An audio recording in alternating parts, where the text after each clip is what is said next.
திருச்செந்து கோயிலே வேளாடணும் சண்முகா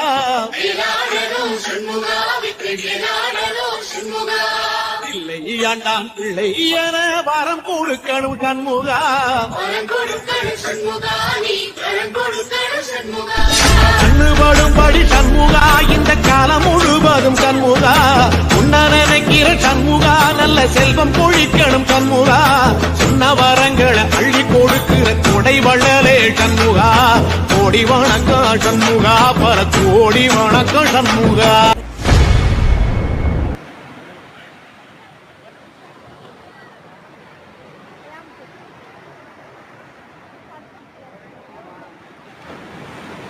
மேல நின்று எடுத்தா நல்லா தெரியும்.